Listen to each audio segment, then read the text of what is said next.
He was weak, and I just shot it there. Stolen. O'Connor and Marsh back on defense, and Marsh gets a blowout. We got a breakaway at 2-0. A shot, and a goal! So 3-3. The power play was officially over.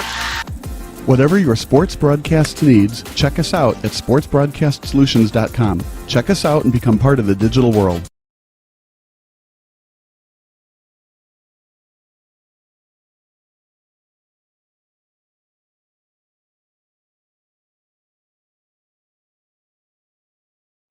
Sports Broadcast Solutions is a broadcasting network for everyone. Let SBS broadcast your sporting event. We have experience and can generate excitement and permanent digital memories for your team. Tonight. That time, finally a goal for the Stampede!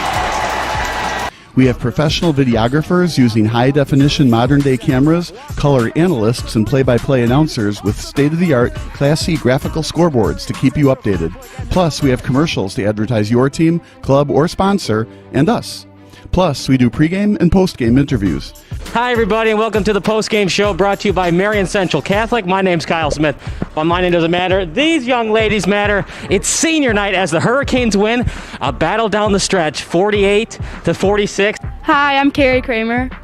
I swim 50 breast, 50 free, and 100 back. Whatever your sports broadcast needs, we are at sportsbroadcastsolutions.com.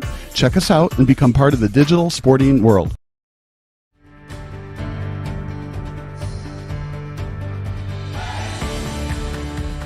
We are a community. We take care of one another, and we're there for one another. I loved it from the moment I walked in. All the people who are welcoming and kind. We all love each other. The seniors help the freshmen, and the juniors help the sophomores. We're one big family, and once you get involved, you have so much fun. When I first got here, I really enjoyed the community that it gave. I kind of found a lot of my great friends that I've had throughout my life. Every class who's been through here has had the unique experience of being part of the Carmel community, and it's something that's with us the 4 years that we're here, and it stays with us even 40-some years after we graduate. Makes me feel great that she loved it so much here and that she felt welcomed. I think it says something about this school and how special of a place it is that we have so many alums on staff here, and we have so many alums who send their children here. I think that something that's really different about this school is that no one is ever alone here. I go down to lunch every day and I never see anyone sitting by themselves at lunch. Everyone's friends here. Like, it's such a big community. Everybody's accepted. We have some students that show up from real small schools to really large schools, and when they come here, they get to start at square one and really come into their own here.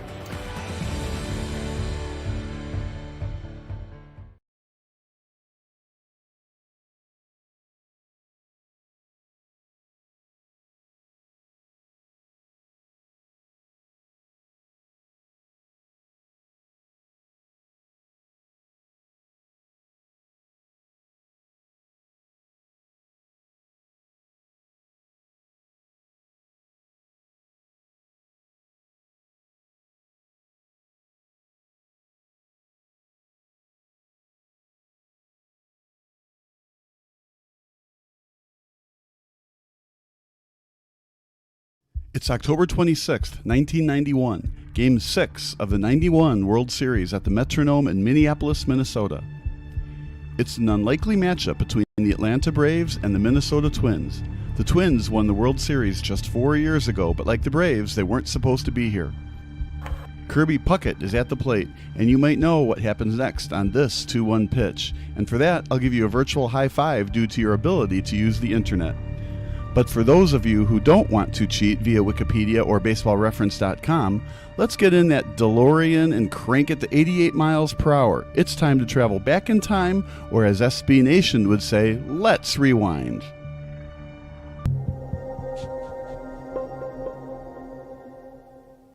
The 1991 Fall Classic was far from straight chalk when it comes to the gambling mindsets of sports bettors. According to TampaBay.com, the Braves were once 250-1 odds-on favorites to win the World Series.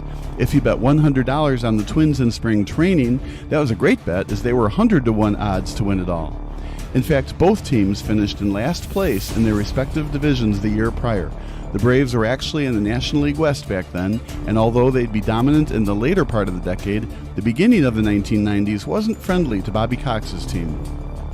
The first year of the 90s saw the Braves finish the regular season at just 65-97, but general manager John Schuerholz saw something in Cox, and the fiery skipper became the head honcho on June 23, 1990, replacing Russ Nixon. It didn't lead to an improvement when it came to wins. The Braves were 25-41 when Nixon received the pink slip, and they finished the year 26 games out of first with Cox as the manager. Still, the players seemed to respond to the 50-year-old skipper the next season. The Braves were notably better, but a World Series appearance still seemed very unlikely on July 11th.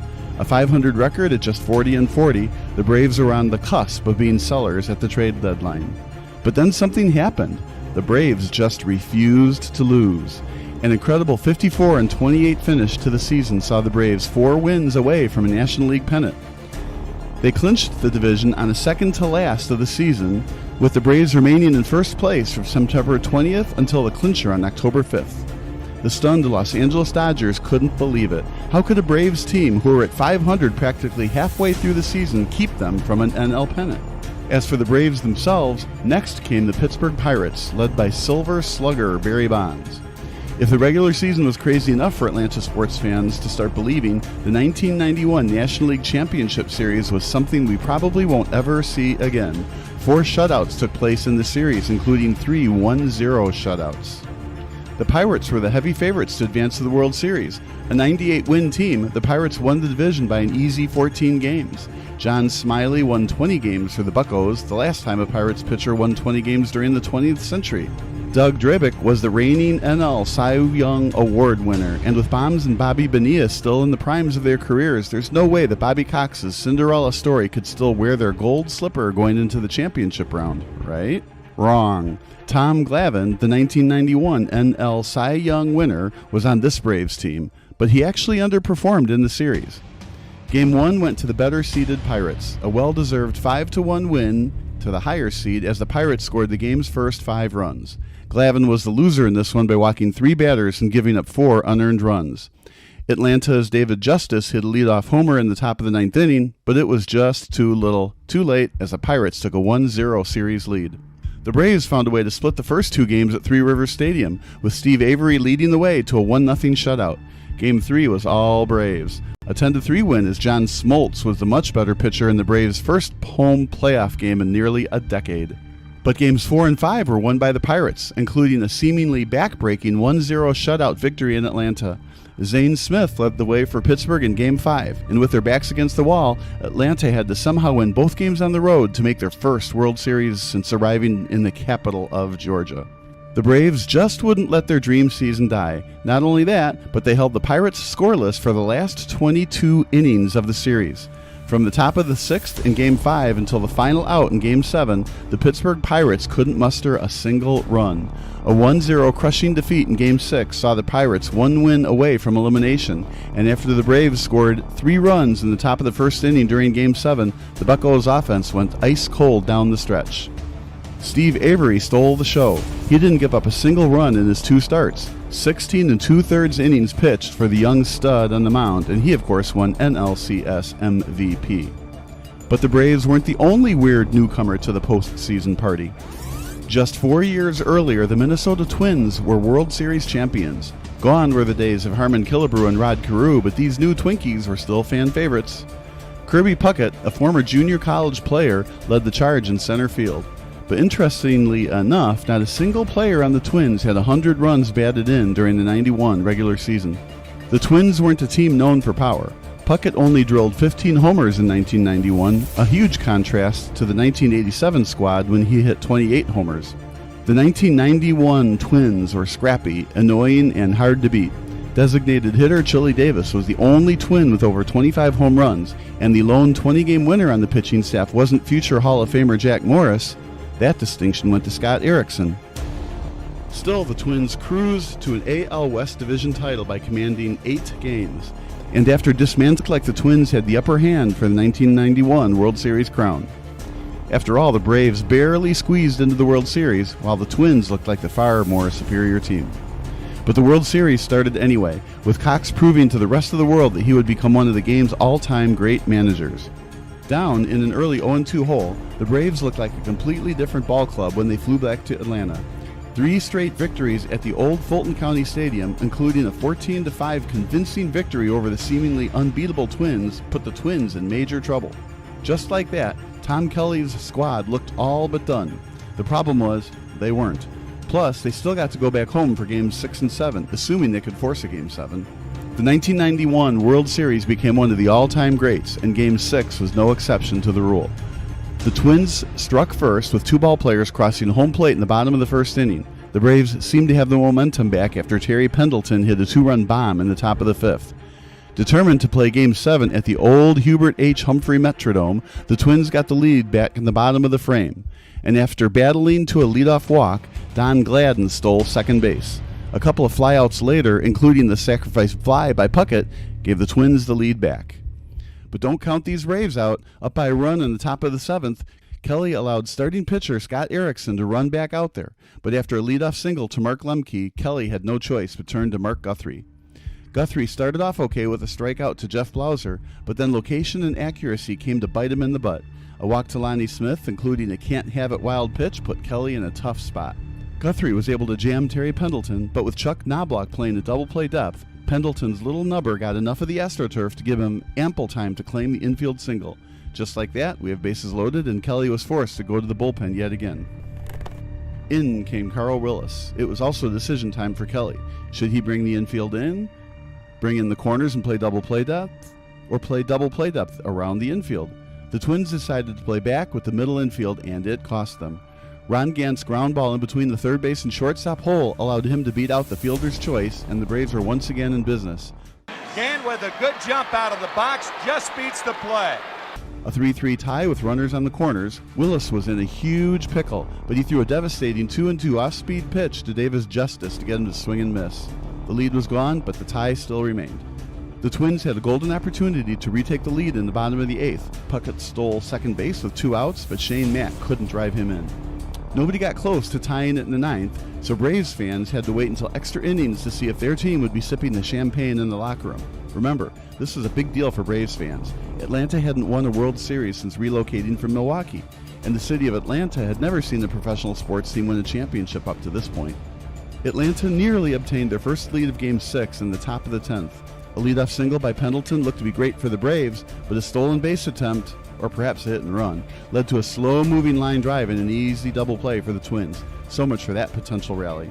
The Twins went 1-2-3 in the bottom of the 10th, so we went to the 11th. The Braves somehow got another leadoff single, this time by Sid Bream. However, Bream probably should have been at second base, if not for his oft-injured right knee. He crushed the first pitch down the first base line, but couldn't advance into scoring position. Keith Mitchell had to pinch run for him, and in this era of old-school baseball, stolen bases were more commonplace. Mitchell got caught stealing on the first pitch of Brian Hunter's at-bat, and that pretty much did in the rally. No more base runners for the Braves. Should Cox allow Alejandro Pena to pitch into the 11th? Pena might be needed for Game 7, so Cox is pretty much forced into allowing Charlie Liebrant to man the rubber in the bottom of the 11th. Liebrant probably wasn't the ideal choice. He had an ERA over 4 coming into this pitching appearance, and with Puckett leading off the inning, Cox was just praying Liebrant could force a 12th frame. And now Puckett can make history with a walk-off blast. But to understand how memorable this home run could be for Puckett, you have to know his life's history. Puckett grew up on the south side of Chicago. He was so small for center field, just 5'8", that he didn't receive a single scholarship once he graduated from Calumet High School. He actually entered the workforce right out of prep school at the Ford Motor Company. Luckily for him, Bradley University, an NCAA Division I school in the Missouri Valley Conference, gave him a shot. He then had to transfer to Triton College due to becoming academically ineligible at Bradley. However, he had what it took to play at the next level, and the Twins took a huge risk by drafting a junior college ball player with the 3rd overall pick in 1982. They obviously didn't regret taking the shrimp beef but full of energy ball player. He ended up making it to the big show in 1984 and helped lead the Twins to a World Series championship 3 years later, their first one since relocating from Washington, D.C. He never missed the All-Star game since 1986, and he was the 1991 ALCS MVP award. He was absolutely brilliant coming into this at-bat. He tripled in Knobloch, made an unbelievable catch in the 3rd inning, and has 2 of the 3 Twins' RBIs tonight. According to multiple reports, he told players in the clubhouse they could jump on his back tonight and he would carry them to victory. Well, here we stand. A 2-1 count on Puckett. It's a tie game in the bottom of the 11th. Can Puckett get on base or even crush a legendary walk-off homer to preserve Minnesota's incredible season? Or can Liebrant jam Puckett and face off against Chili Davis, who is already 0 for 4 on the night? Here comes the fourth pitch of the at-bat. Welcome to a moment in history. The hitter swings at the arm motion. Into deep left center for Mitchell, and we'll see you tomorrow night.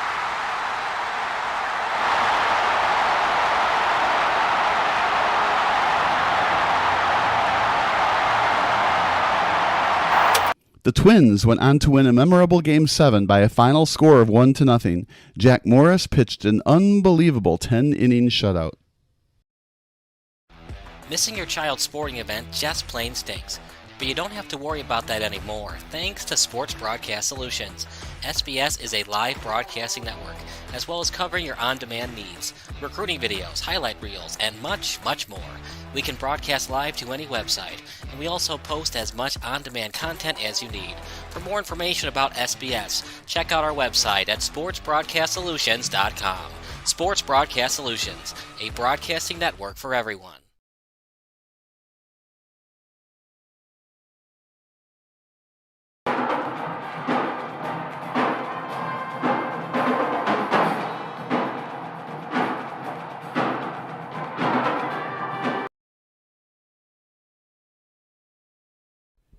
Sports Broadcast Solutions is a broadcasting network for everyone.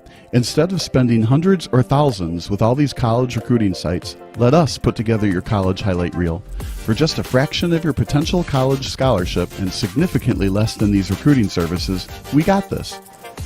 In addition, we put together highlight reels for teams, including high school, your club team, or travel team. My teammate gave me a great pass, and I just took it. The other team slashed me, took the opportunity, saw where the goalie was weak, and I just shot it there. Solon, O'Connor, and Marsh back on defense. And Marsh gets a blowout. We got a breakaway at 2-0. A shot, and a goal! So 3-3. The power play was officially over. Whatever your sports broadcast needs, check us out at sportsbroadcastsolutions.com. Check us out and become part of the digital world.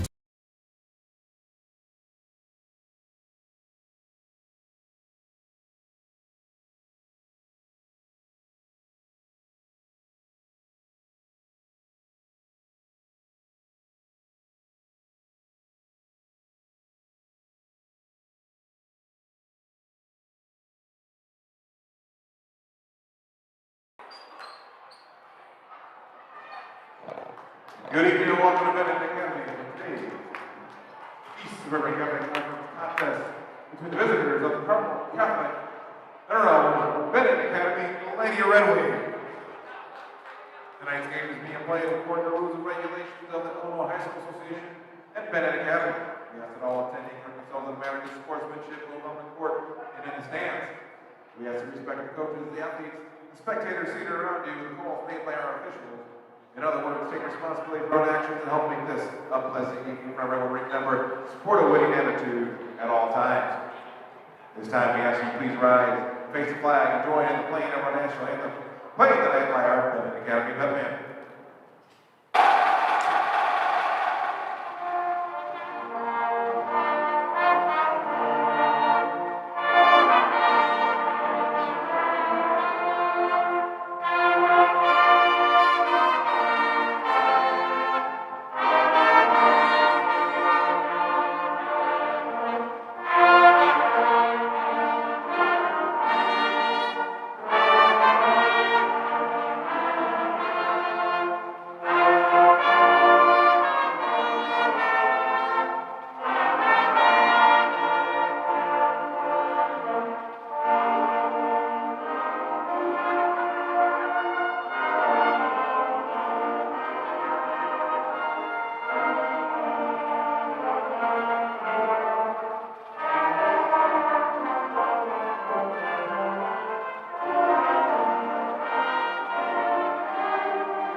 starters for tonight's varsity contest. First, for the visitors of Carmel Catholic. On sophomore, wearing number 11, Ashley Sobowski. And junior number 13, Jordan Wood. Senior number 14, Grayson Sullivan. Junior number 20, Mia Gillis. And a sophomore number 24, Anna Hartman. Carmel Catholic is coached by Ben Berg. And now let's meet the starters for your Benet Academy.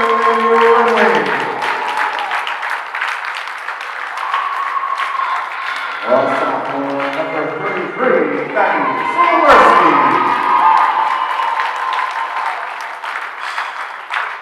Junior number 4, Benet Holbach. Junior number 24, Samantha Schaefer. And senior number 22, Margaret Temple. And senior number 41, Devo. And coached by Joe Brown.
Margaret Temple.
Grace Sullivan.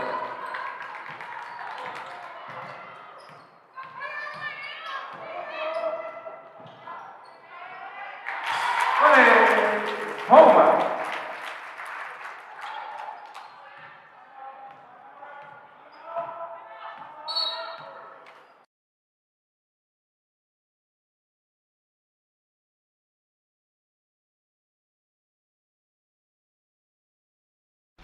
Missing your child's sporting event just plain stinks. But you don't have to worry about that anymore, thanks to Sports Broadcast Solutions. SBS is a live broadcasting network, as well as covering your on-demand needs, recruiting videos, highlight reels, and much, much more. We can broadcast live to any website, and we also post as much on-demand content as you need. For more information about SBS, check out our website at sportsbroadcastsolutions.com. Sports Broadcast Solutions, a broadcasting network for everyone. This is Sports Broadcast Solutions, a broadcasting network for everyone. Check us out at sportsbroadcastsolutions.com and become part of the digital sporting world.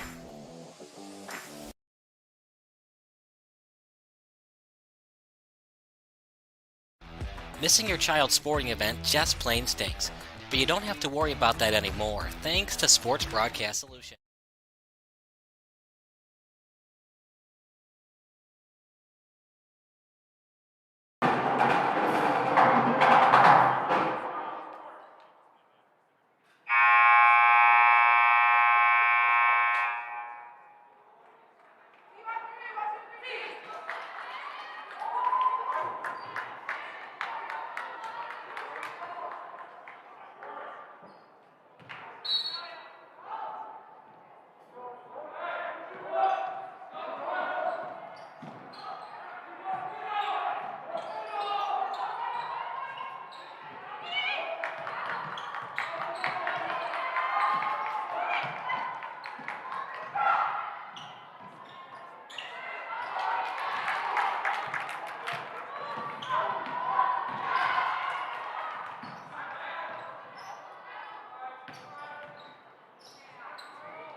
Grace Sullivan.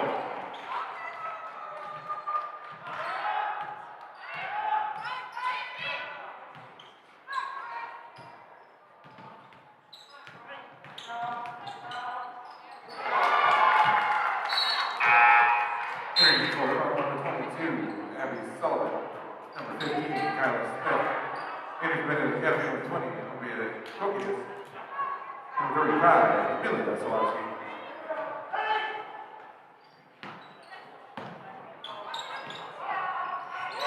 Ready, Homa. 4, 3.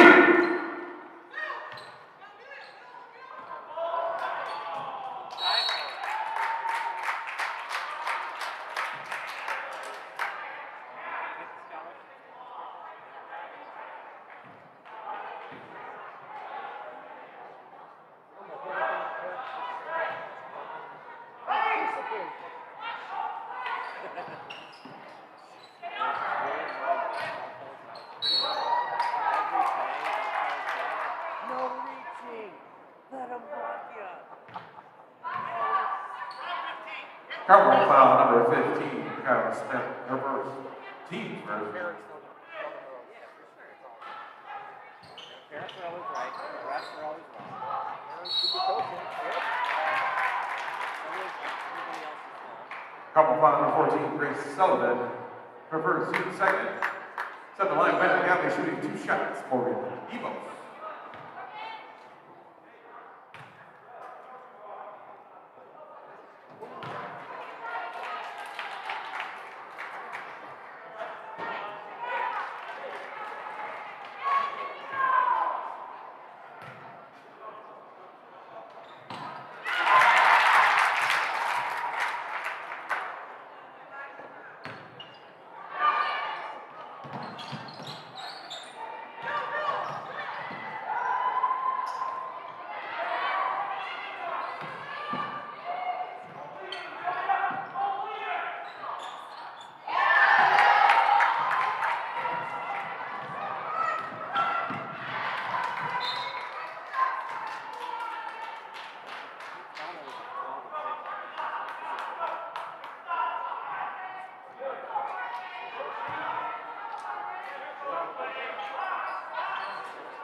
Benet gets the foul on Olivia Tokinis.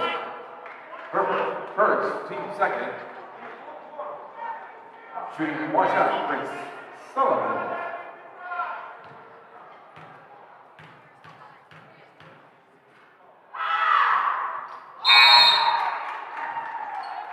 Returning forward from Gillis.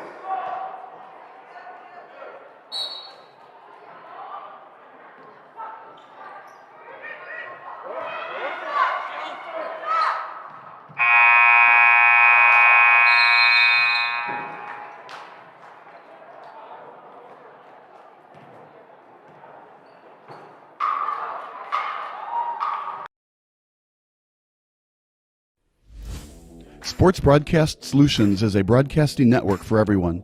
We broadcast sporting events for people of all ages, including adult leagues, high school leagues, and kids. Complete with professional-looking graphics, broadcasters, color analysis, and commercials. We do pre- and post-game interviews with the players. In addition, Sports Broadcast Solutions does highlight films, including college recruiting reels, highlight films you'd see on sports news programs, and just simply highlight films for fun. Sports Broadcast Solutions also provides raw footage and live streams if you'd like. Subscribe to us and listen to our professional talk videos about relevant topics in the pro and college ranks. Whatever your sports broadcast needs, contact us at sportsbroadcastsolutions.com and become part of the digital world.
Contest for Wood. Benet fell on Carter Temple. Her first, team third, shooting one shot. For Wood.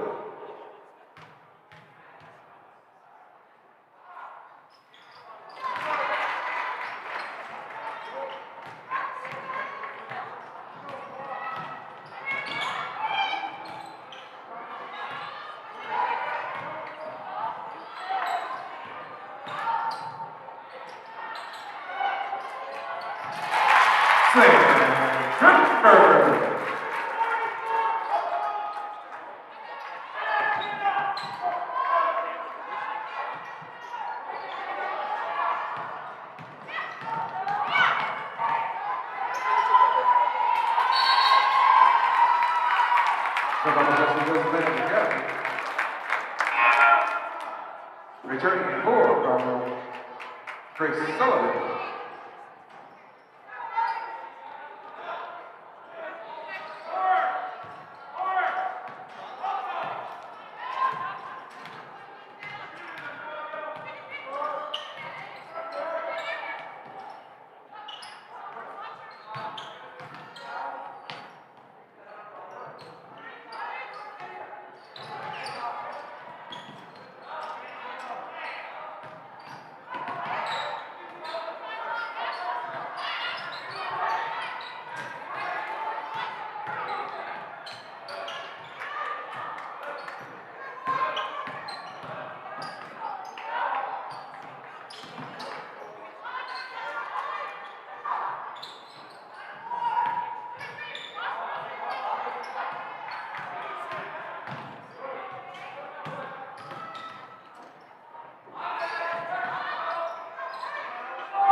Returning for Carmel Catholic, Hartman.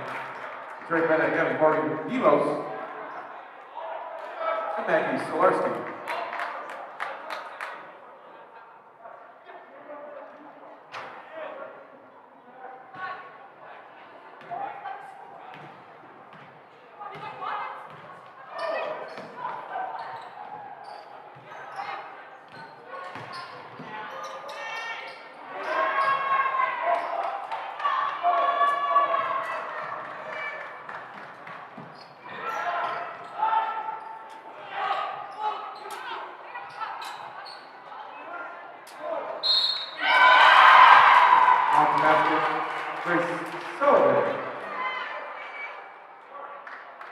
Benet County fell on her first, team forward. Trade for the crosshairs, Alex Sullivan. Shooting one shot, Grace Sullivan.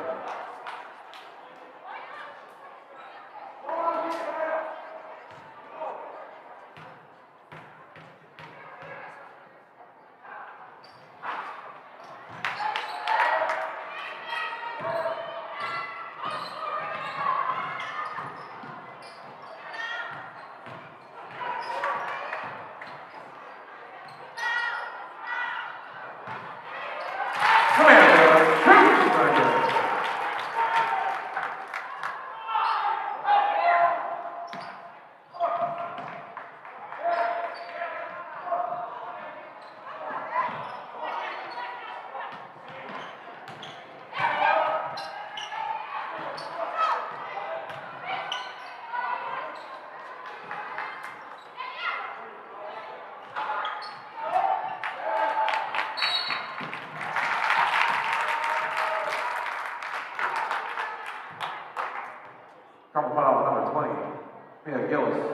first, team third.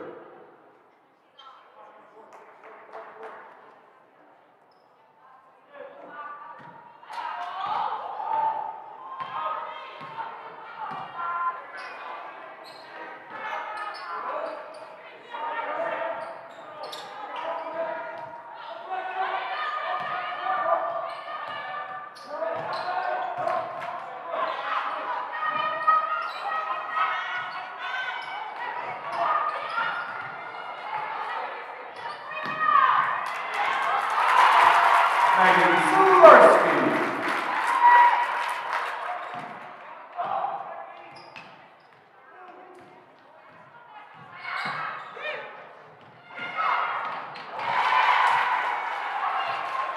Ashley Roboski.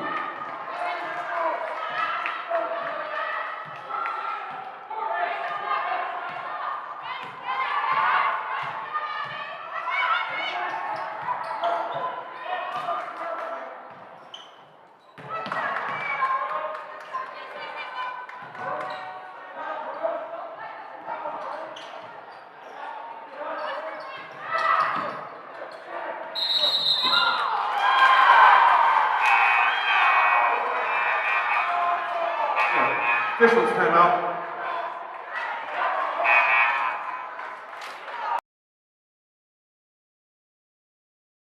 Sports Broadcast Solutions is a broadcasting network for everyone. For those of you that just want raw footage of your sporting event, but no play-by-play or color commentary, you just need us to live stream video from the event over the internet.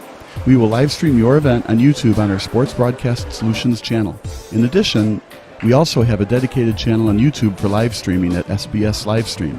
And if you need multiple channels, we can utilize Facebook Livestream and Instagram Live on our channel as well.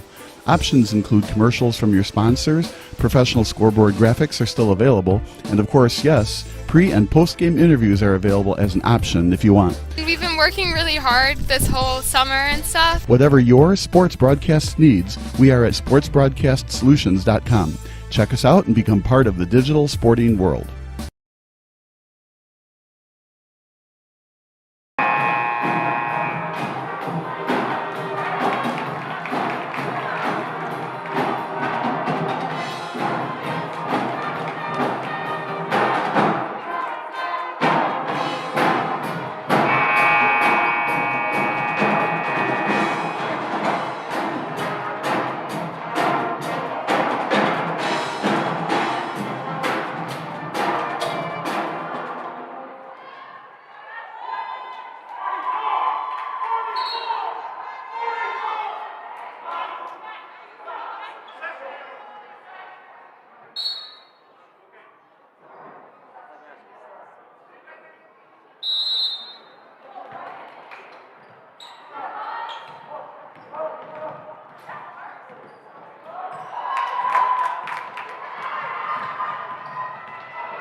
Benet for the Goldman.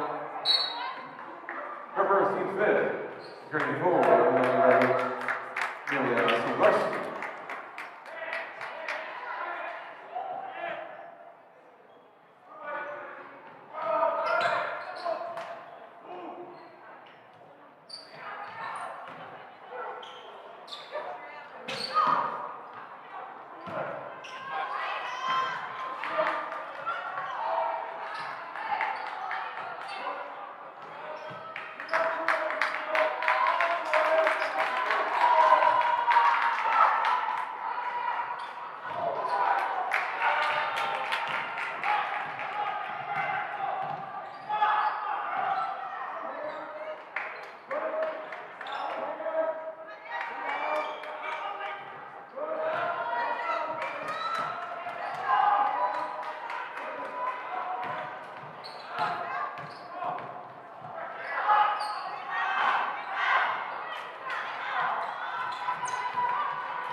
Carmel foul for Grace Sullivan.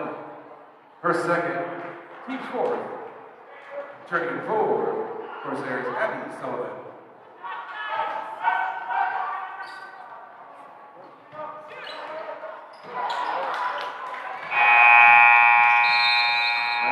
Score, Benet Academy 18, Carmel 18.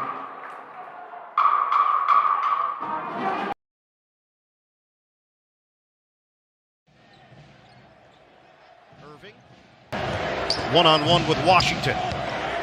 Kyrie, saucy! Uncle Drew can do a lot of things in his old age. Dribble around opponents, take it to the hole and dunk, and emphasize how this game has always been about buckets. I get buckets. But the one thing he doesn't have?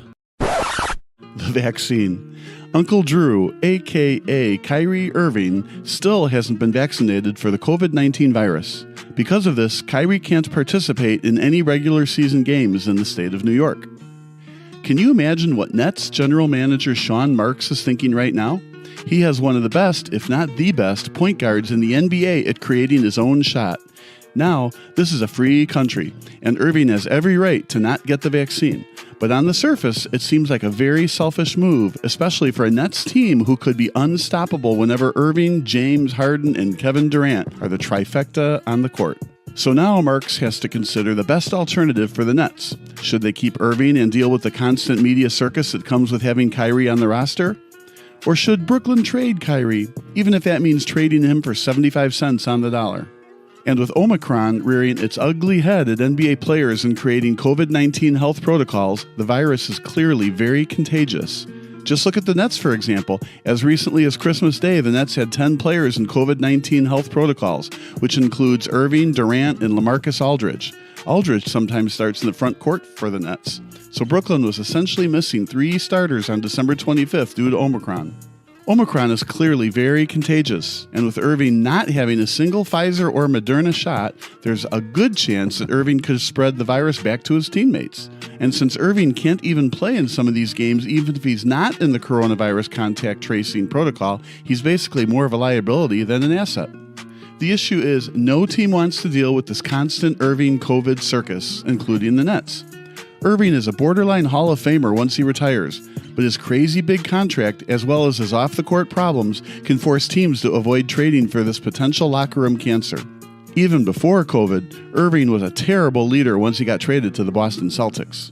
And since joining the Nets, Irving has been anything but a saint. Since becoming a resident of New York City, Irving has missed games voluntarily due to several reasons. One of them was for Black Lives Matter and rejecting the 2020 NBA bubble. Before the vaccine became available to people below the age of 50, he was still refusing to wear a mask at public gatherings. Irving clearly doesn't understand the seriousness of COVID. Everybody has their opinions on the vaccine, but he was against wearing masks even before the vaccine was allowed for public injection. Still, he's under contract, and as long as he doesn't retire or commit any illegal acts, it's going to be hard for the Nets to sue for breach of contract. If the Nets determine they're in salary cap hell, which they are, and think that they would be a better team without Kyrie, it might be time to trade this former all-star point guard versus keeping him. Are there any takers for Kyrie? Possibly, but there hasn't been any serious trade talks. Another issue for the Nets is Kyrie loves playing in the Big Apple. I don't really blame him, and according to Nick Wright from Fox Sports 1, he would rather retire than play for another team.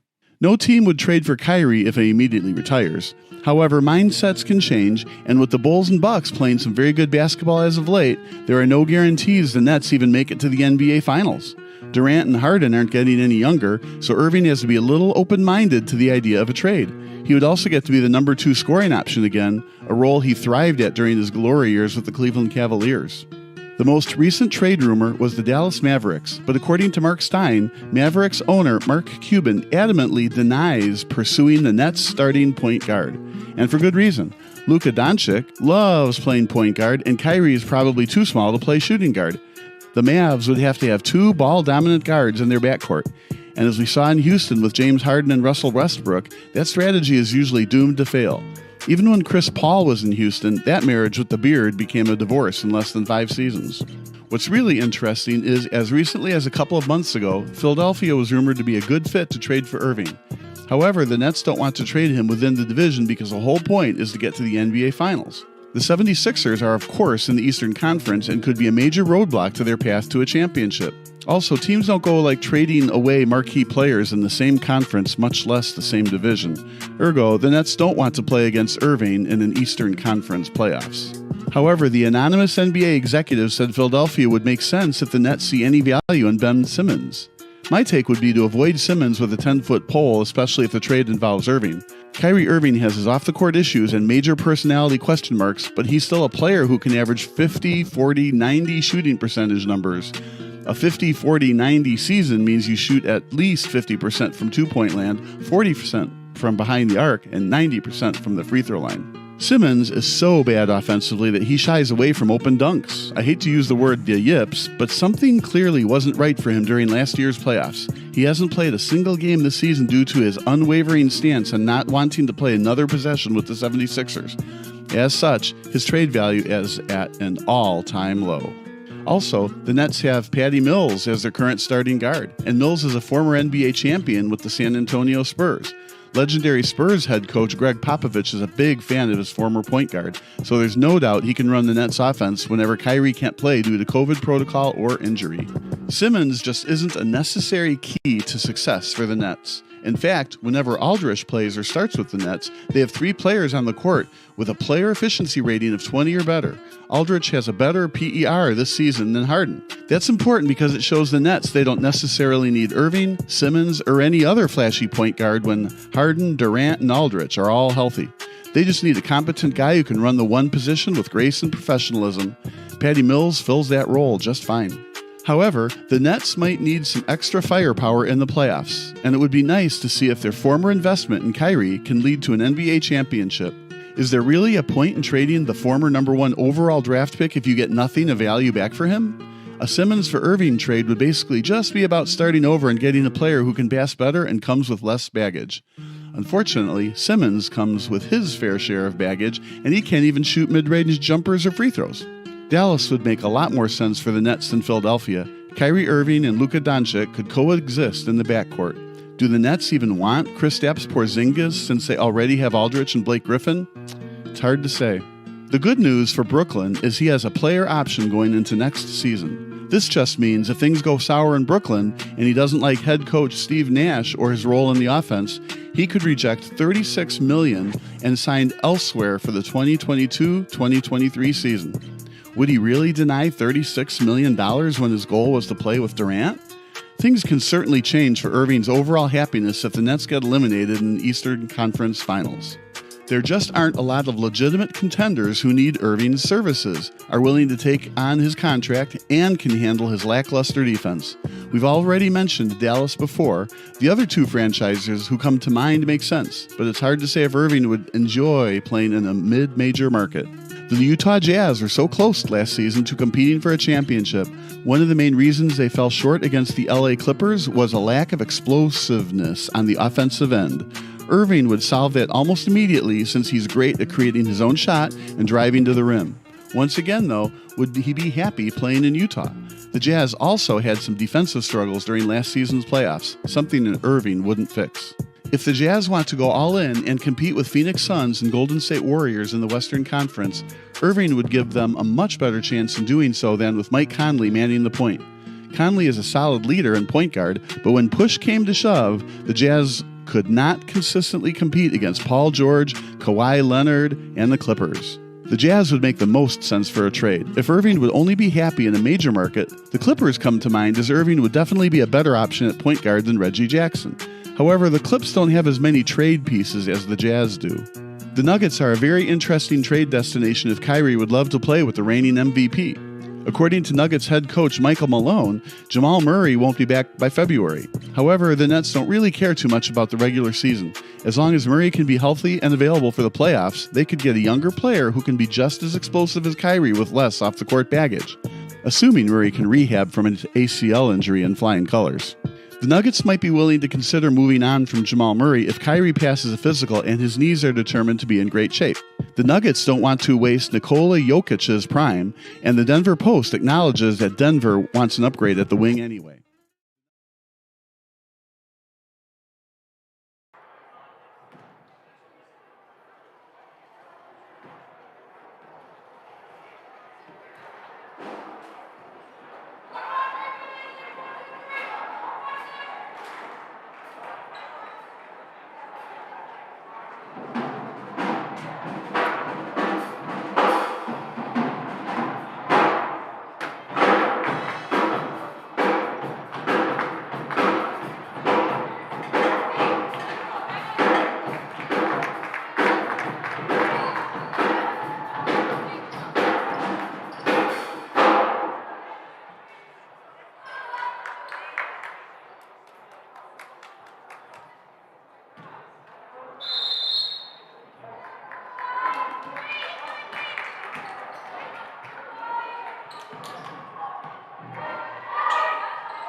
Carmel, Carmel, third.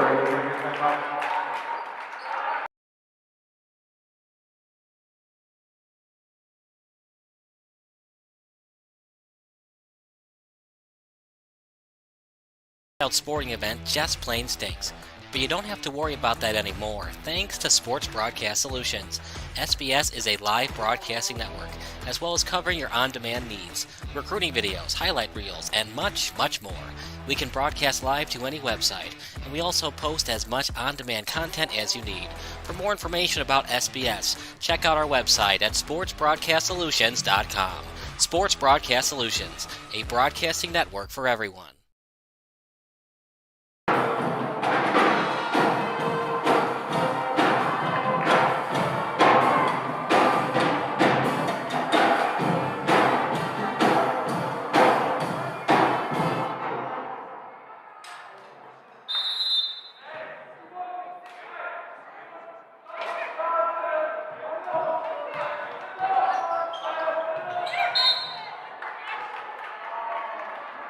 Benet got a foul, Martin Temple, her second. Team's first and a half.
Enter Benet Academy, 35, IHSA Varsity.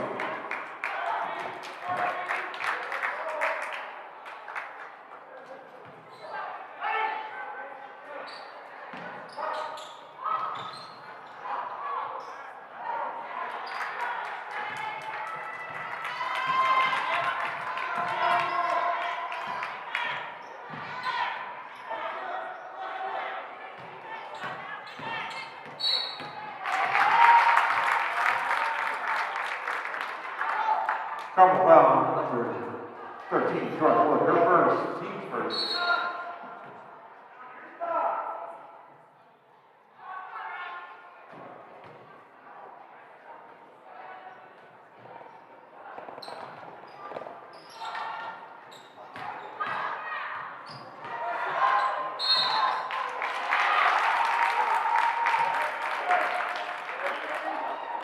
Carmel foul number 13, Charlotte Wood, her second. Team second.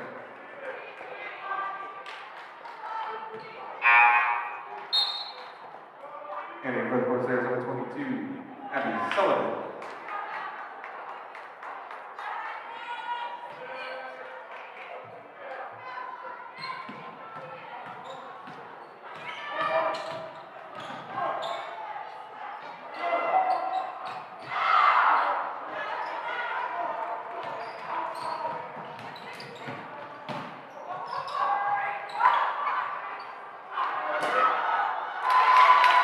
Jordan Wood.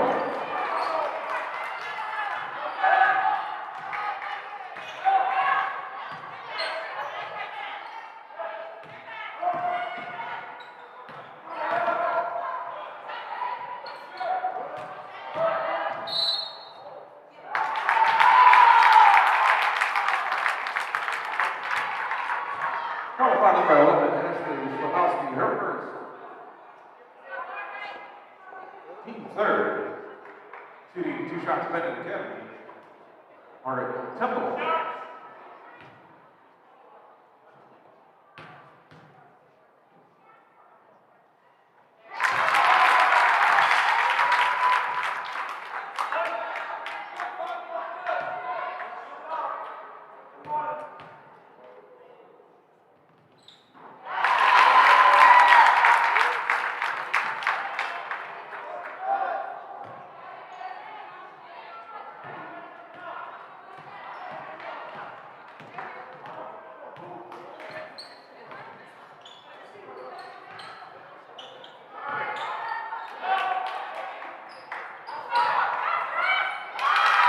Grace Sullivan.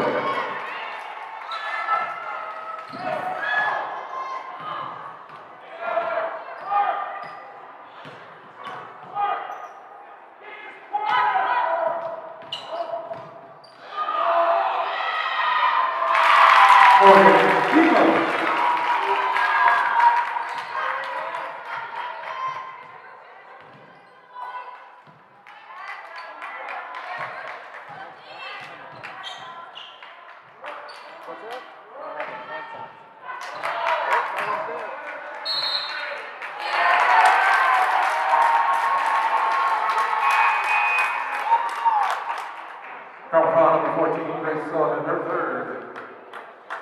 Team score. Returning forward, Carmel. Gillis, officials timeout.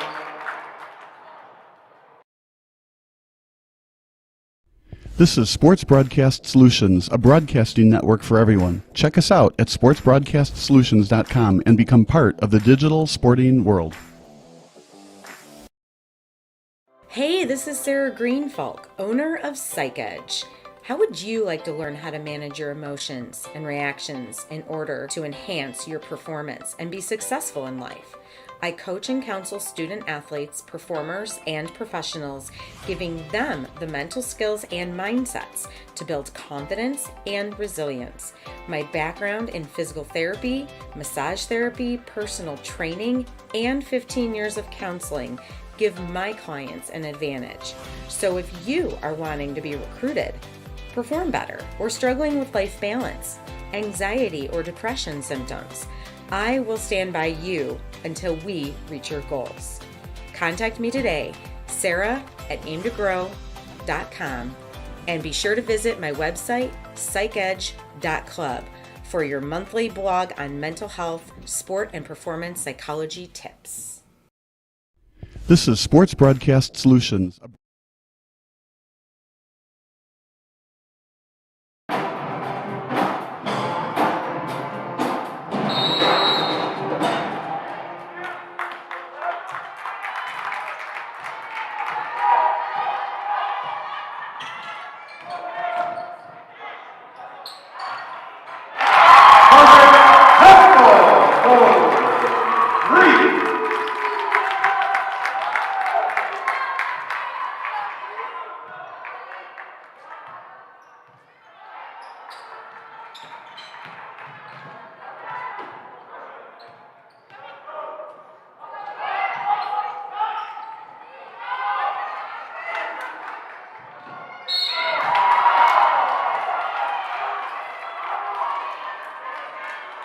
Benet Capital, Demos for second.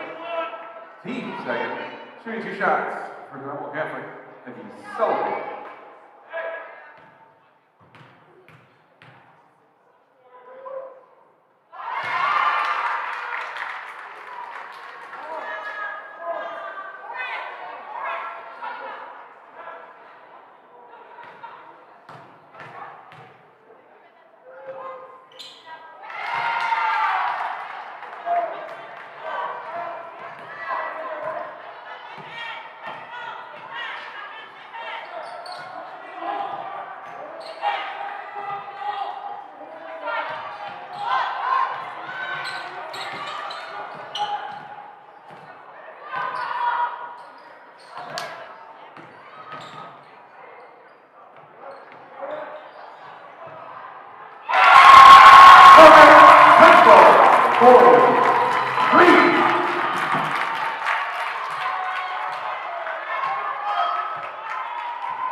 Benet Capital, September first.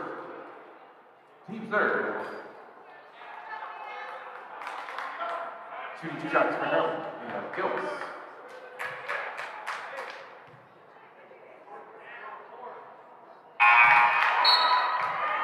And number 1 on the web.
Sports Broadcast Solutions is a broadcasting network for everyone. Instead of spending hundreds or thousands with all these college recruiting sites, let us put together your college highlight reel. For just a fraction of your potential college scholarship and significantly less than these recruiting services, we got this. In addition, we put together highlight reels for teams, including high school, your club team, or travel team. My teammate gave me a great pass, and I just took it. The other team slashed me, took the opportunity, saw where the goalie was weak, and I just shot it there. Solon, O'Connor, and Marsh back on defense. And Marsh gets a blowout. We got a breakaway, a 2-on-0. A shot, and a goal! So 3-3. The power play was officially over. Whatever your sports broadcast needs, check us out at sportsbroadcastsolutions.com. Check us out and become part of the digital world.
Jordan, 1.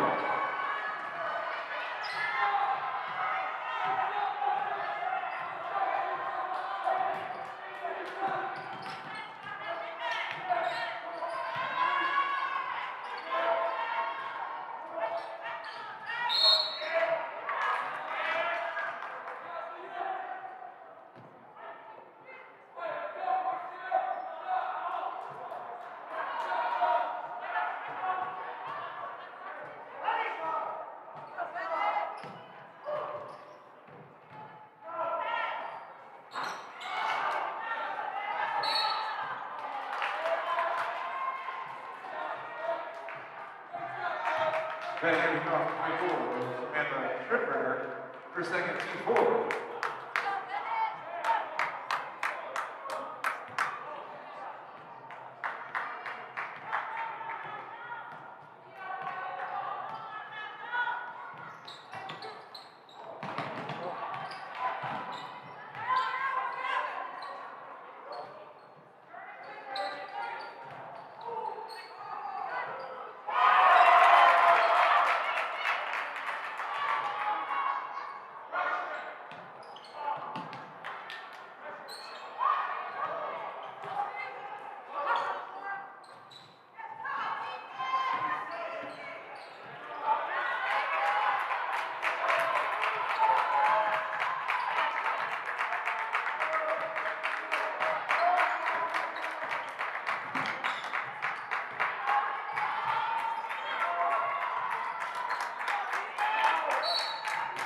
Timeout.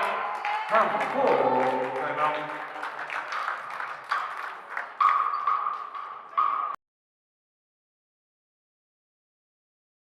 Broadcast Solutions, a broadcasting network for everyone. Check us out at sportsbroadcastsolutions.com and become part of the digital sporting world. Hey, this is Sarah Greenfalk here of Psych Edge. Do you want to learn how to improve your performance, improve your confidence, improve your resilience?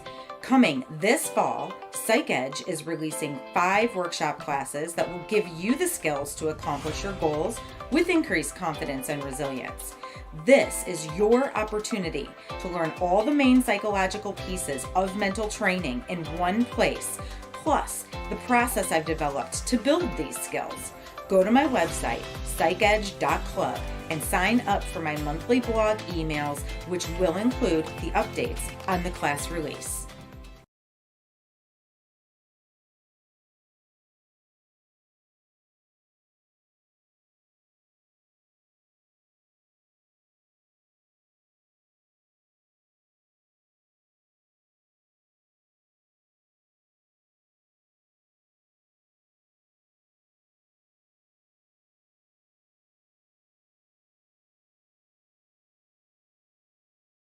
This is Sports Broadcast.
First race foul, 14 faces assault by her forward.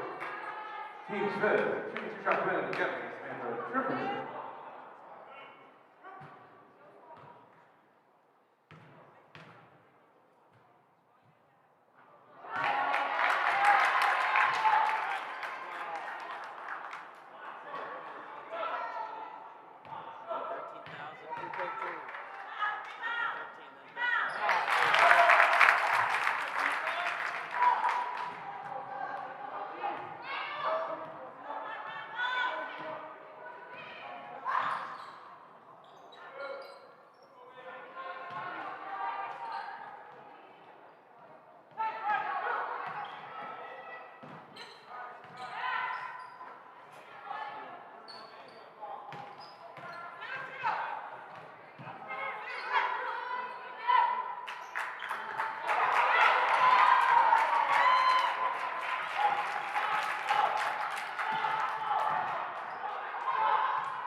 Temple for third.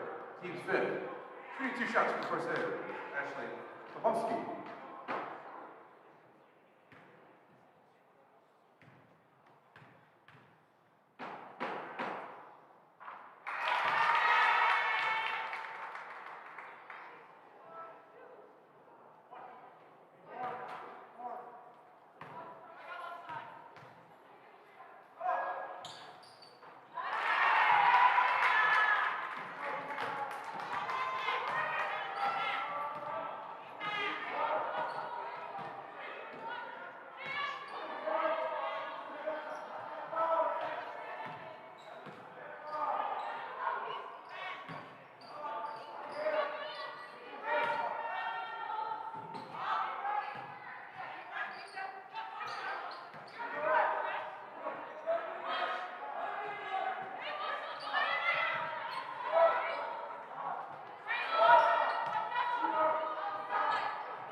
Foul foul number 15, Jordan Wood, her third. Team 6. Officials say level.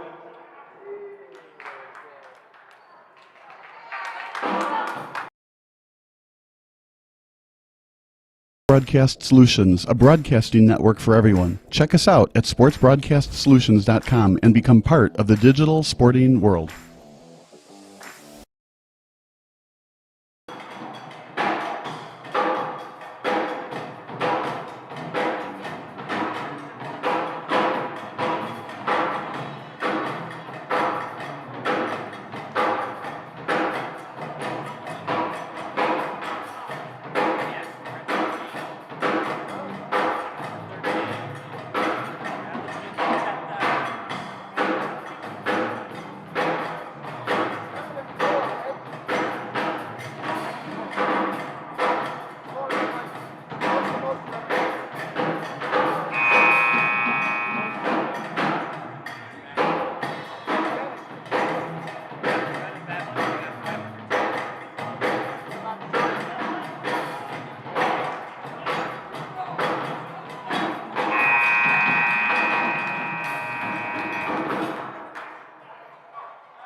Second line, Benet Academy shooting 2 shots.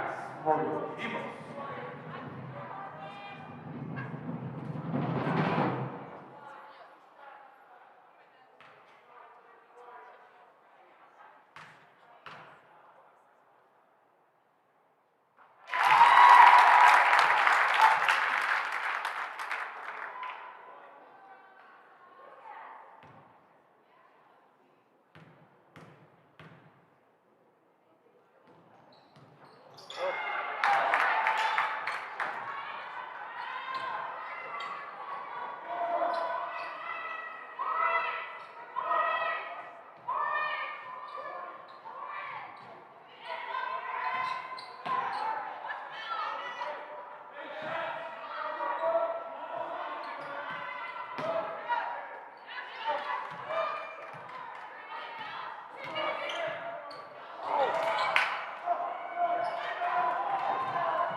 Missing your child's sporting event just plain stinks.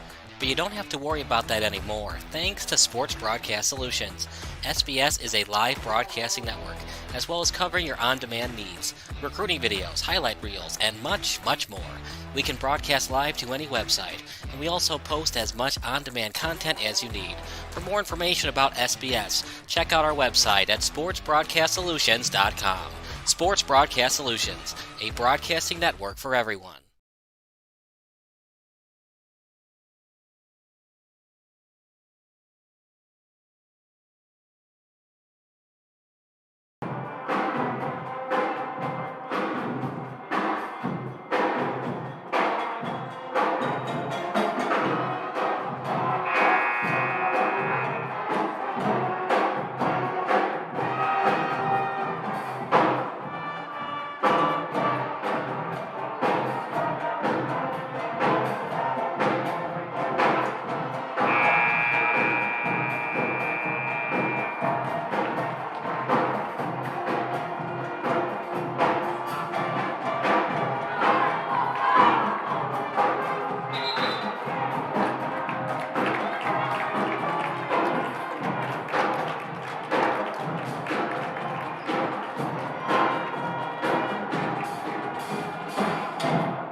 Timeout, Benet Academy. Full timeout.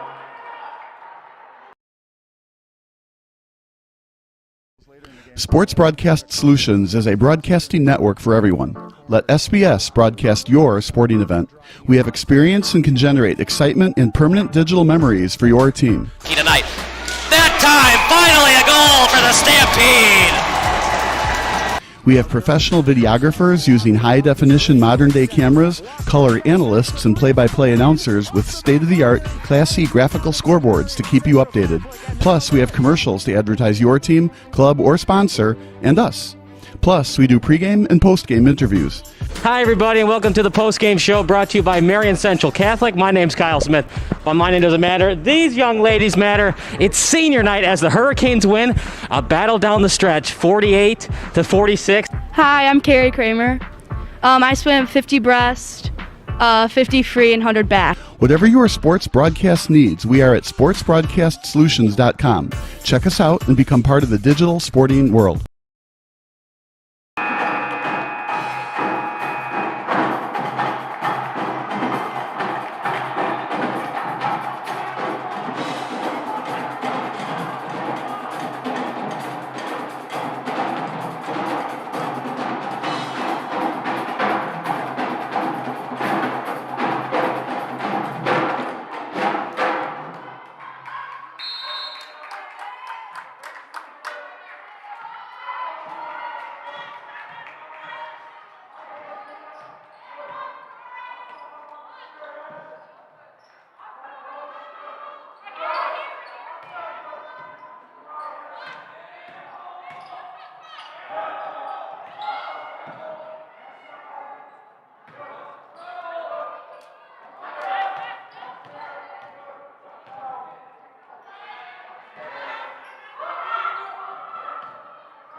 Benet Academy foul marker Temple forward.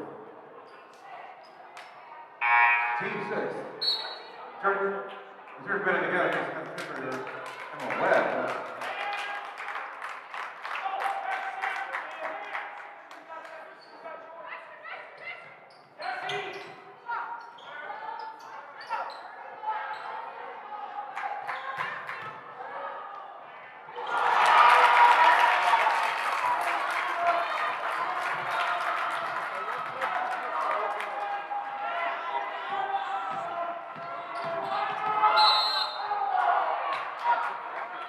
Timeout, Benet Academy.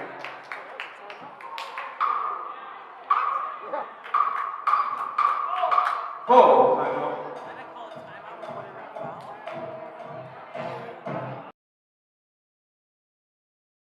This is Sports Broadcast Solutions, a broadcasting network for everyone. Check us out at sportsbroadcastsolutions.com and become part of the digital sporting world.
Carmel foul number 15, Kyle Spencer, second. Team 7, returning for the Forest Senators, Grace Sullivan. Mia Gillis, returning for Benet Academy, Smith Simberger, Emma Webb.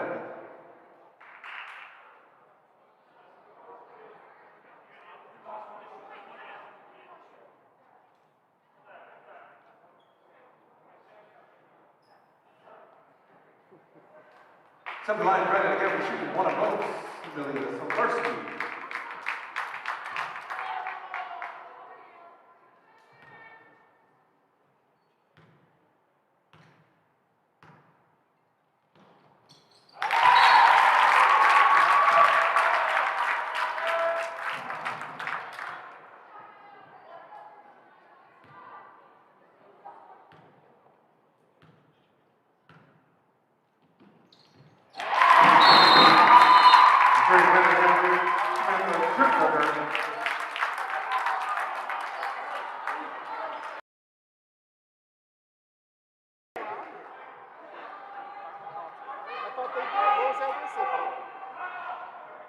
Timeout, Benet Academy, 30 seconds timeout.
Sports Broadcast Solutions is a broadcasting network for everyone. At SBS, we offer a professional broadcasting experience for the non-professional athlete. Just like the pros, we offer everything for you. Play-by-play commentary. A no-hitter at Kane County Stadium. 15 strikeouts, 1 walk, 1 error, and that's it. Color commentary, highlight reels, recruiting videos, and much, much more. Unlike our competitors, we zoom in on the action and always have a live scoreboard with a live time code. If you're ready to have your next sporting event feel like CBS Sports, then make sure to call Sports Broadcast Solutions today. Our phone number is 330-957-7653, or you can go online to sportsbroadcastsolutions.com. SBS, a broadcasting network for everyone.